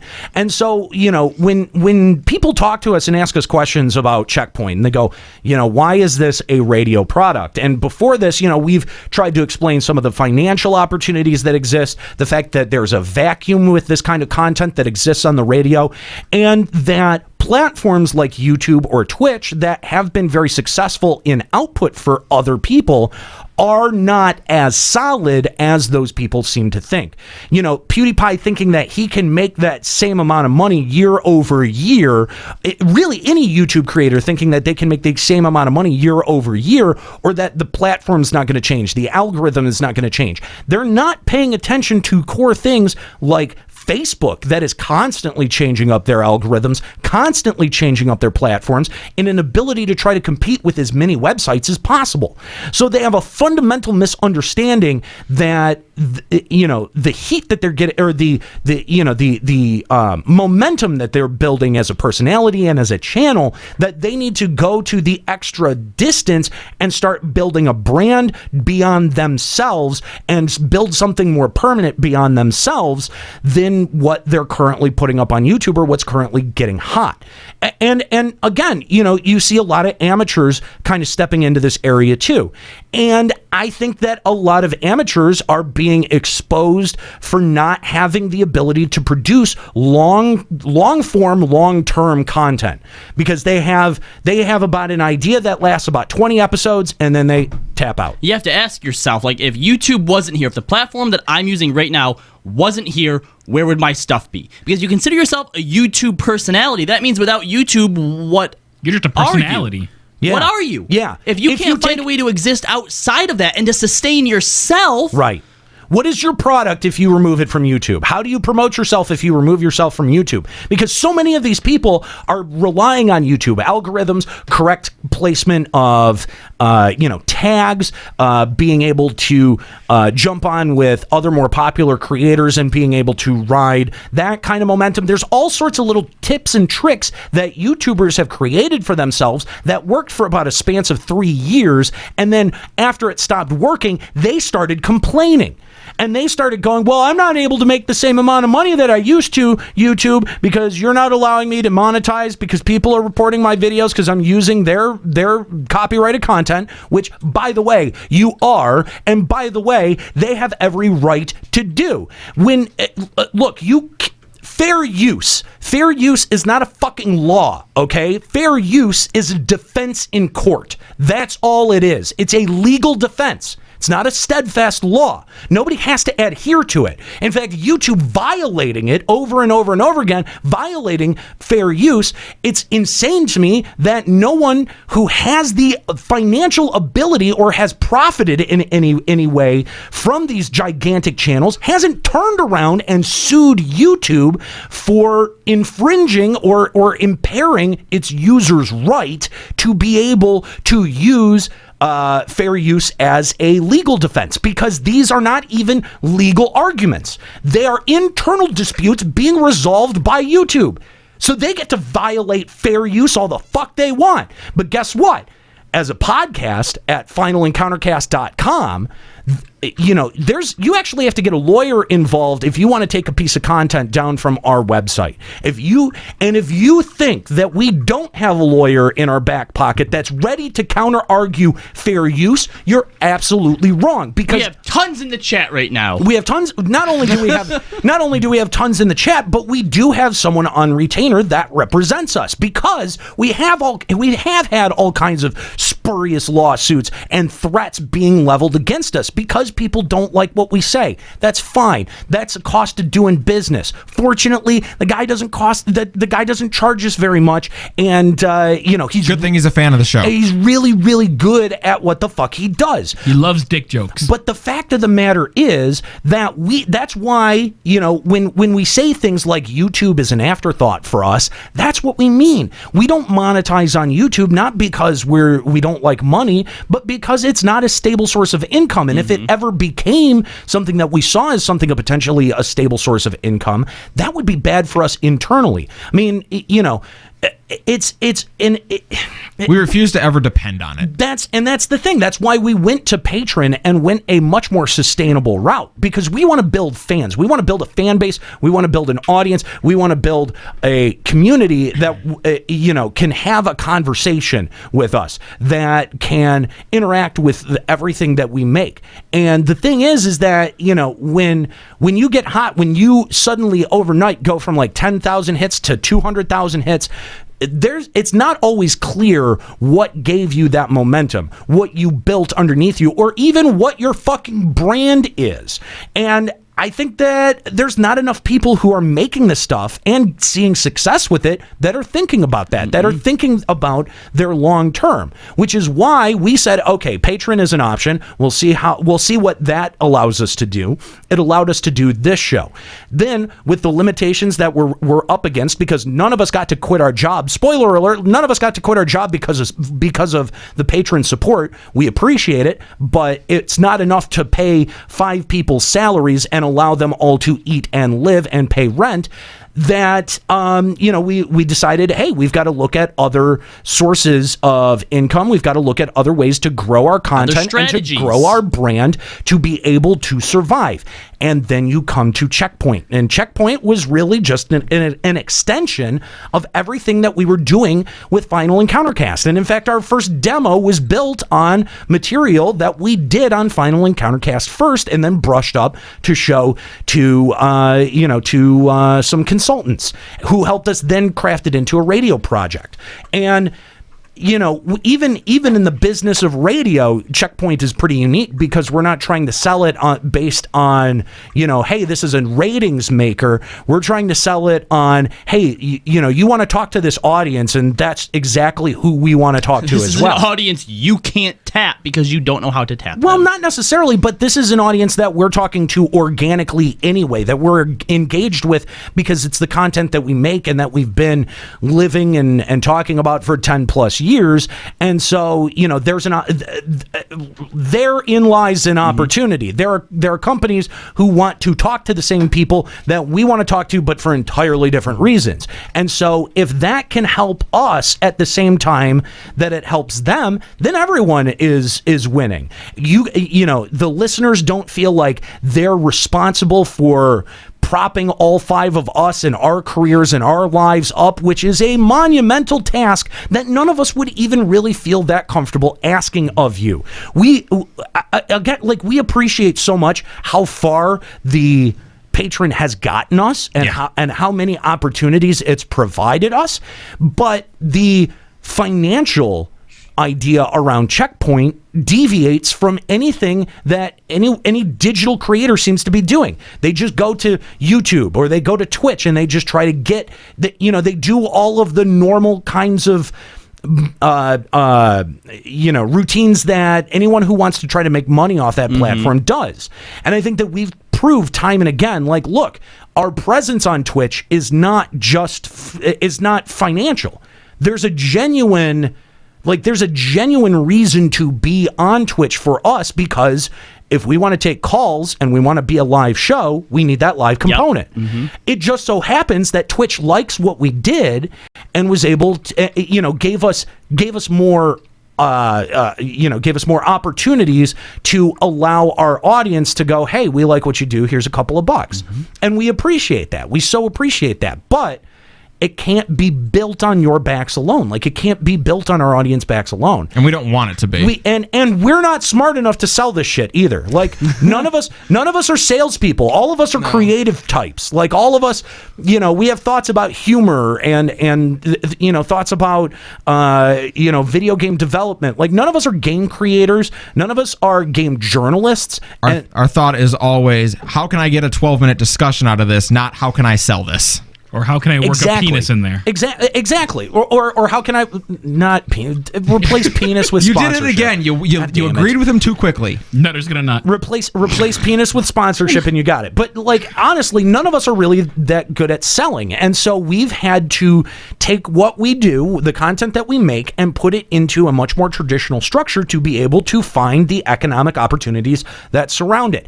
Not enough brands do this. Not enough brands think about the opportunities, somewhere else, and instead of what's just laid out in front of them that they think is going to be easy pickings. Like, if you think starting a YouTube channel or starting a show is a fucking easy undertaking or a simple thing to do, that you're just gonna make fucking money off of it, I'm gonna just... Why aren't more people doing it then? Because it's not that easy. And with this huge exodus of all of these advertisers, right? I mean, for a long time now, it's always felt like YouTube has kind of been bubbling towards this boiling point, right? Like it's finally gonna balloon out and just... And if YouTube goes and all of these content creators that you love and enjoy don't know how to pivot and make themselves into something else, right? When YouTube goes, they're all gone too. Mm-hmm. I mean, there are channels that are shutting down as a result of YouTube Red stopping the fund. It was that one content injection, and then they never came back for a second hit. Yeah. Mostly because I think the content that got produced was pretty middle of the road. It was not that great. It's not sustainable. It's not. Because I don't think people were thinking in terms of the long term. And again, there was this whole sentiment like, we're creating something outside of television. We're creating the next big thing. We're creating the next big movement in media. Yeah, that's nice. Kumbaya, have your sandals and candles, but and at the same time go fuck yourself. Because guess what? This shit does get competitive. And when the money starts to dry up, whether it be from YouTube, whether it be from advertisers, shit gets tough.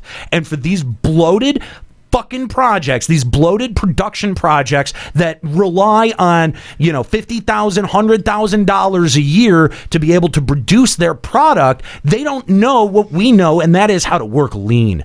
We've been working lean for 10 fucking years. Well, not Four bad. out of 5 of us. Yeah, I beat you to the punch, you idiot. As a production house, we've been working lean. We have him insulting himself now? He does the work for us. As a production house, we've been working lean. Like the thing that you forget a lot of times is that, there are people who decided to make themselves full-time YouTube personalities that quit their job. None of us quit our fucking jobs. Like, all of us on Monday morning still have a job to go to. Don't remind me. You know what I mean? Like, tomorrow's gonna suck. We're building something fucking sustainable. Something sustainable, something for the long term. And it's something, again, like you guys know, all of the listeners know, all of the people who are Final Encounter Cast fans know that we've been slugging it out in the trenches for 10 years. Again, we don't have the benefit of an IGN or a GameStop behind us, mostly because we refused to ever ask those people for access to their audience. We said, fuck it, we can do it better. The shit that they're doing sucks. It'd be better if they came to us and they were like, hey, we want to give you money. But again, the power in that relationship is dictated by who approaches who. Yes. Like if we had approached IGN, they would have been like, yeah, okay, you guys sound all right. Sign this, 100-page contract that gives us everything. But you can't do this, this, and this. With people coming to us and going, hey, we like the shit that you're making. We would like to put it on our network or whatever, then you dictate those terms a lot differently. And again, it's taken us a long time to get here. And real quick, I just want to thank I just want to thank everyone in the room, like all of the hosts. Not Nika, she's not here. All of the hosts who have been doing this with me for 10 fucking years.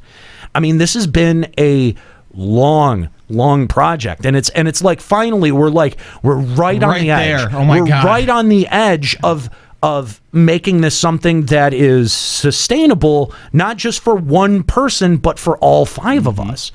That's something that's been really important to me, because I don't want to be the one who makes a ton of money and then skips out on you guys and bye, back to fucking delivering pizzas. Who gives a shit? Like, I want to be able to build something that gives you guys career, because the 4 of you, 5, I'll go 5, I'll include Kooky as well. The 5 of you are some of the most talented people that I've ever met, and it's criminal to me that any of you spend any time selling jeans or delivering pizzas or talking to dumb kids, because you guys should be. What was that? That was Nika. Nika, hang on. I love my job, sir. Nika, I know. Mount a defense in a minute, but I'm building to a point. Okay. Okay. All right. Because all of these people who do this show with me, I think deserve to devote 100% of their time and creativity and energy to this product. That's how much I believe in what we make, and that's how much I believe in the people that I've asked to do it with me. And what you guys did was you guys provided a way for me to pay them and for them and to say, look, this is what we can do now, but just hang with me and we're going to do better. We're going to do more. And you know what it took? It took the 11 version of Limit Break Radio failing, and the chaos that came out of all of that, and how broken the whole crew felt for a while. Like, it took that for me to really realize, like, if we do this, we've got to do it right, and we've got to build sustainability into our model, long-term sustainability, so that it's not just one person who at the end of the day is sitting around with a PayPal account of, however much money is left over at the end, but that so we're all feeding ourselves, so that we're all able to eat off of this. If you're putting your talent and effort into something like this, you should get something out of it. You absolutely should. I believe that. I've believed that from day one. And that you guys have provided that the ability to do that through Limit Break Radio and Final Encounter Cast. I can't thank the audience enough. And the fact that you guys as hosts and producers have stuck with me and have seen this through to the other side, because one of the big things about YouTube channels is that there's a huge turnaround. The people that are involved, the talent that are involved, who's on the other side of the microphone matters. It really does. Like, most of this shit is personality driven. That's why someone like Jim Sterling can be removed from the Escapist brand and still be very successful, because he has a whole lot of pull as a personality. You guys are important. Juxta, even though I shit on you, you're important. Tumblr, even though I make fun of you every day and your hair's really fucking stupid. Well, yeah, you're really important. And Robbie, I'm not coming up with anything important for I you. was here from the beginning. You kind of were. Unlike Tumblr over here, who came in halfway because of me, apparently. I now didn't have to be live with grandfathered that. in. Now I have to live with. And I brought Nika. Man, our paychecks could be like twice as big, but I brought these two dumb fucks back. And Nika, because she's got she. Shut up. She's got to shut Surin up for 5 or 6 hours while we do the show. That's got to be a task in and of itself. It's a strain on a marriage. Yeah, it's pretty bad sometimes. But he did want me to remind Callow that it's all his fault, and he blames Callow for all of his pains that he's going through right now while not being able to talk. But look, because Nika, I've experienced that. That was a lot of the reason that I could never do the 11 LBR when I moved, was because I always had a parasite. I had someone who was sitting in bed, not that staring a parasite, staring a hole through the back of my head. He's more of like a symbiote. Anyway, no, I really do appreciate the hard work and effort that you guys have put in to the show, Final Encounter Cast and Checkpoint, and everything that we're going to be doing moving forward. It is a really cool opportunity, and I'm really excited to be able to explore it. And with all of the growing pains that YouTube is going through, I just it does seem a little bit vindicating, at least for me, to see like, okay, yeah, that was a bubble, and that bubble is starting to pop. Yeah. Same thing with podcasts. Podcasts are kind of going through the same thing. They've had a much longer version of this, but podcasts like to sit around and jerk each other off like podcasting is the next big wave of media. It's really fucking not. It's always been the next big thing. Yeah, you gotta be kidding me! It's really not. And we're under no delusions of grandeur. Yes, to think that podcasting is somehow going to change the world. We're taking opportunities. We're taking the best opportunities that we can that we think are going to pay off dividends in the long run. And they may be very strange moves to you. They may seem very weird. Why are you making such a big deal about having a radio show on Oklahoma City and Tulsa? Well, because there's a lot of gamers that live in Oklahoma City and Tulsa that I think would be shocked to hear gaming discussed in a serious way when they turn on the radio. Okay. Seriously, you guys don't even realize how dumb a lot of gamers are. People on my Facebook who I think those are smart, intelligent people. When I ask them, what do you guys want to hear us discuss? I get favorite first-person shooter, favorite 8-bit game. What's your favorite moment in gaming? Compare and contrast the consoles. Those aren't like what? Like actually compare what we've talked about on our shows to the idea of just what's your favorite? Yeah. It's so polarizing. It really is. Like, that's... To me, I look at it, I goes, okay, that's why there's no serious gaming discussion shows out there. Because this is what gamers think it's okay to discuss. But that's so next gen. But at the same time, like, you come to Twitch and you see tons of shows where, dudes are just sitting around with their headsets and they're talking about games in ways that are interesting that aren't, and those shows, by the way, those shows are not fun to listen to because they don't understand radio. Well, they don't understand radio presentation. They don't understand the personality factor.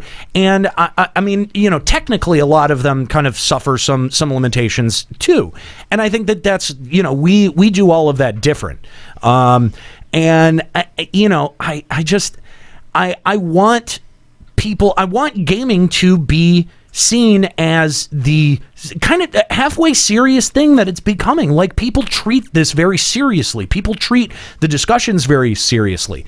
Now we're able to put a reflection of that out into the mainstream culture. And I guess what we're appealing to is for you guys to just check it out. And for some of your enthusiasm that maybe you have for this show, or maybe you have for some of our other shows, to leak over into Checkpoint and to allow you to be a big proponent of Checkpoint, because this is an opportunity that not everyone gets. And it almost does seem kind of bizarre to me that we get it and not a Jeff Keighley or a PewDiePie or someone who has a much bigger range. But what's funny is that you find out with these personalities who you get to know through YouTube that as soon as they get in front of a live microphone, as soon as they get in front of a medium that they can't edit, that they fall to fucking pieces. I mean, a lot of people give me shit for my vocal stops, for my ahs and ums, and then they turn around and they want to compare it to something like a Total Biscuit. Total Biscuit writes his shit. Yeah. And then reads it. Yes. Then edits it. He's by the way, he's a really good writer. He's a very well-spoken narrator, and he's a good editor. And that's why it may not occur to you that that's actually like that. And then when he gets in front of a podcast, a live mic, and he does a podcast, he does the co-optional podcast, it's the same shit as me. He's stammering and stumbling all over the place because that's what it's like to be live. Well, no one speaks with perfect eloquence all the time, constantly. It doesn't work that way. You do not. No. Oh. I know that Total Biscuit is a showcase. I know. I just talked about. Yeah. Okay. You're a little bit far behind. I'm sure. I'm going to assume. But the thing is that all of the shit that people give me shit for, like it's a live product, and the fact that we still present a live product and all of our words go in one cogent direction, not Chris, but all of our words go to one cogent direction and work towards a point and a central theme. Everyone except Chris. And fuck you, dude. Like, do you know how many other podcasts I hear just go off into bullshit? And it's just these guys who have 1 million people on YouTube, but then they make a podcast that's just total fucking garbage. It's not even entertaining garbage like what Fat does. Yeah. Oh, you think I'm entertaining? Dude, I fall asleep to Total Biscuit all the time, and he's got a great setup, and he is good. I'm not trying to deny that he's not good on co-optional. He is good on co-optional, but it's no different from my performance. We're on the same level. We're working within the same field. He's not, the way he is in his videos isn't the way he is all the time. Right. And some people, some other YouTube creators are way less eloquent when they can't have the chance to organize all their thoughts. And they don't have the ability to improv. They don't have the ability to be in the moment. They don't have the ability to think on their feet and have discussions. And again, you get them on a fucking podcast like JonTron, and then they start fucking falling to pieces. You see what's really inside. Look, if you could call, if this show was anything, this was just Knox against JonTron. I've been trying to fucking throw Knox against JonTron and his fucking white nationalist men are under attack bullshit that he's spun out on that podcast, which I thought was so fucking funny to hear. But then like people are shocked that you get someone coming out from behind the lens of the camera and coming out from behind really the editor. Mm-hmm. That it's filtered through before you see the final product. And realizing it's a completely different person. Realizing that it's not even the same human being. Yeah. Like, was anyone fans of JonTron? Not really. I was. How's it feel? Oh, honey. How surprised were you? Yes, idiot! Actually, no, not particularly surprised, just because he never tackles anything politically in his videos. Like, it's always... So like when I hear him like, oh, those are your political stance, like, but maybe that's just like doing a podcast and doing Checkpoint. I kind of detach those two things naturally. But most people who watch that, I don't think they do. No, they think the person they see on the camera is the actual person. 100%. Totally. JonTron. They think I'm actually fat. Camera adds 10 pounds. You have to realize that there are people out there who can't separate the fantasy and reality of like soap operas. Like they'll see villains in soap operas in real life and treat them like shit. So yeah, the fact that there are people who Billy fucking Zane from Titanic. People come up to him and treat him like fucking shit. He played the boyfriend of Rose in Titanic. Really? Yeah. Like, why? Billy Zane is a very nice man. If you go to... Stop doing that to Billy Zane. We love Billy Zane. If you go to conventions and see the Game of Thrones cast, when they have the interview lines... Oh, God. Joffrey and Cersei Lannister, who are terrific fucking actors. Hang on. Joffrey doesn't go to that shit anymore. Joffrey's not even an actor anymore. Yeah, he took his money and he said, everyone fuck off now. Because people hate him now. Well, he actually gave a whole really, really good presentation in the speech about letting, fame get to your head and like this whole big thing. And he bowed out of the industry. Yeah. He's a really smart guy. Him and Frankie Muniz, I think, are probably two of the smartest actors that I can name. Frankie Muniz is like, dude, I'm fucking rich. He's like, I want to race cars now. Fuck you guys. I don't want to do anything that you think is going to make me money. Yeah. That's great. I fucking love that kind of shit. Absolutely. But no, like the thing about JonTron is you're right. He stayed away from anything political. He stayed away from anything like that. And then people are fucking shocked when he comes out and he goes, oh yeah, I do think that white men are an oppressed minority. What? Yeah, everyone buddy. And like, back that train up. Kind of watching how that all went down. It was so weird, because he's in this debate with a guy who is clearly more prepared for the debate than he is. Man, I wish you could see him. You could watch him get boxed into this corner, and there's a moment where what was it? It's the moment where he drops the whole thing of wealthy African Americans commit more crimes than poor white, and you could see like the look on his face after he said it was like, did I say that out loud? I don't know if I provided the proper context or know the proper context for that statistic. Nope. And no, you don't. Nope. And so since then, he's kind of been like, maybe I shouldn't touch politics. Maybe I should be more informed. Good call, John. Well, yeah. Could we also take away his ability to vote as well? Like until he actually learns some shit? Yeah, dude, because this was rough, man. This is the same thing that I was talking about, the fucking virtue signaling bullshit. People hear someone that they respect say that, and then they parrot it to every, fucking to oblivion. Same thing with cuck. Like any of this stupid fucking vernacular bullshit that people trot out as if it holds some kind of meaning to them, when really all they're doing is just parroting someone who they think is smarter than them has said. And that's not always the case. A lot of times that's someone who actually might be smarter than you, but is fucking cunning, that is using these kinds of words and this kind of vernacular to be able to put hate speech out there that is, that follows all of the fucking PC rules, but is still at the end of the day fucking vile and gross and dehumanizing.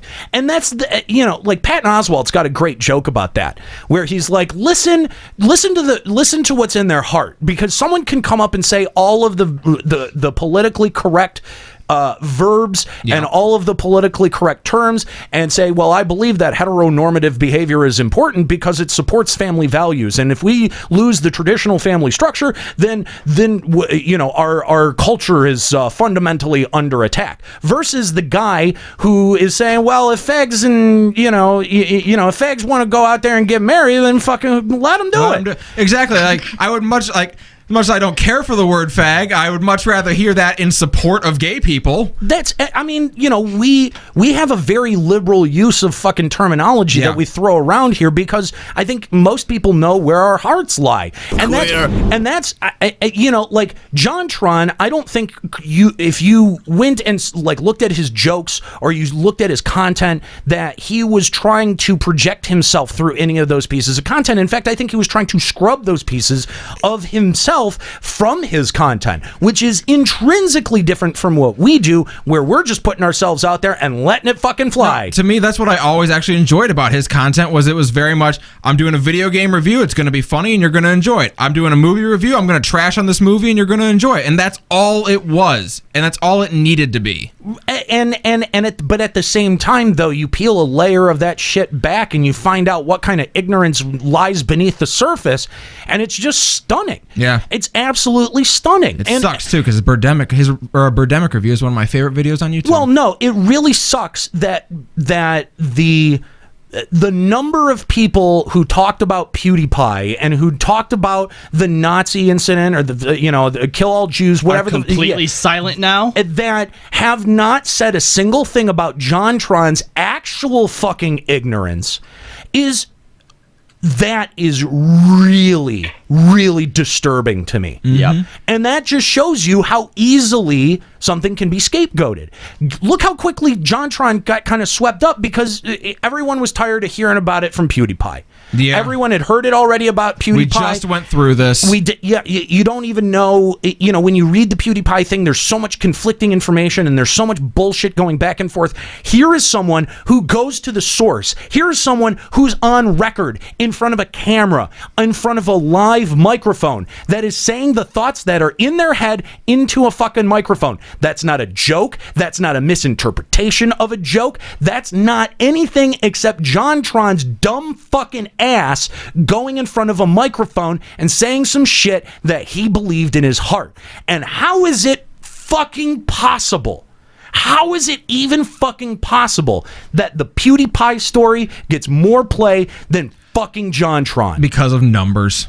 JonTron's got 1 million or so. PewDiePie's got 50 million and is the biggest name on YouTube. No. It matters who you are. Wall Street Journal. Well, that too. But that again, why would Wall Street Journal pick up on PewDiePie versus JonTron? One's more important in the public eye. They wouldn't, because Wall Street Journal and their fucking editors probably don't see anything wrong with the shit that JonTron is saying.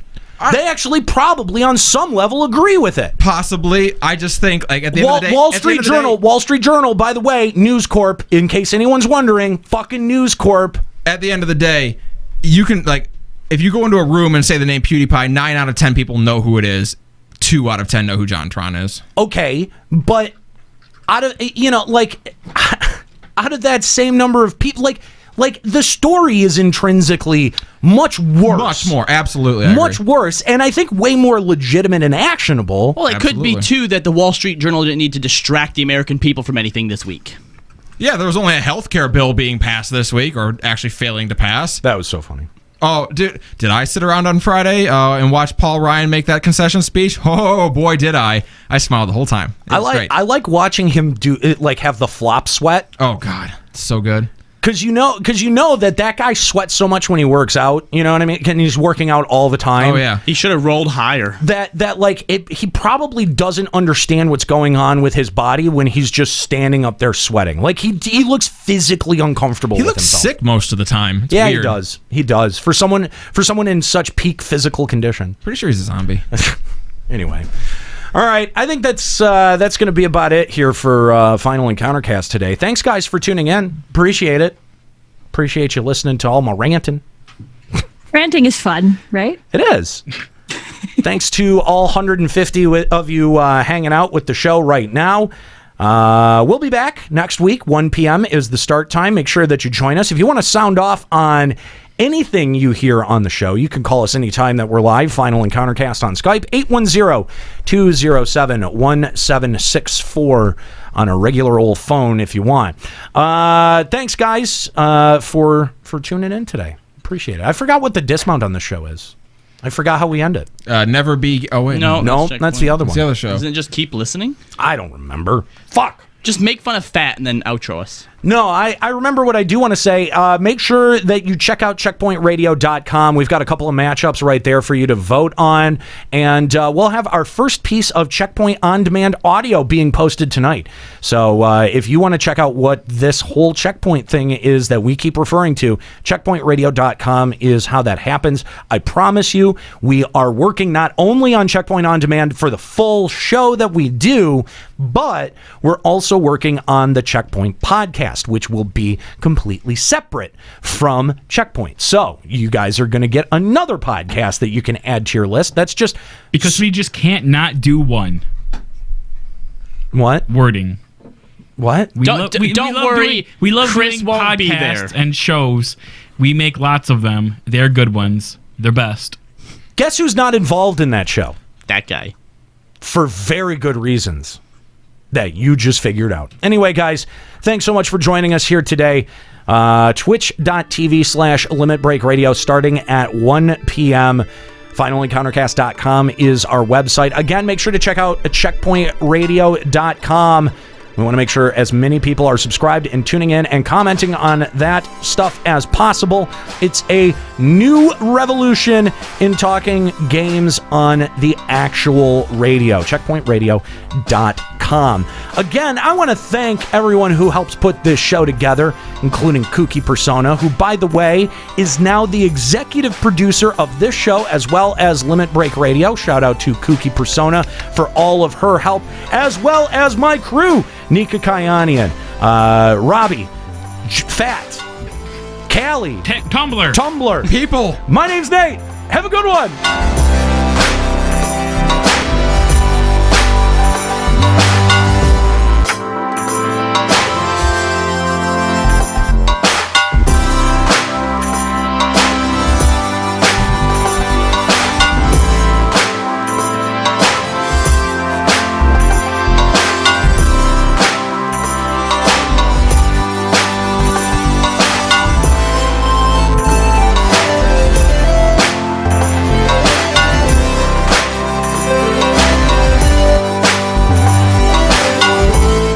Final Encountercast is a production of FinalEncounterCast.com, Limit Break Radio, and Bender Media Productions. Today's episode was produced by Nate Bender, Robbie Landis, Callie Sloan, and Kooky Persona. This show is made possible by the generous Patreon donors of the podcast Limit Break Radio. Opening music provided by Keyboard Kid. More info and music can be found at keyboardkid206.bandcamp.com.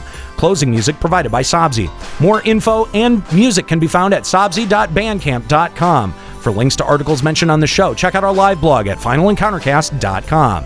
Final Encountercast and its hosts are solely responsible for its content.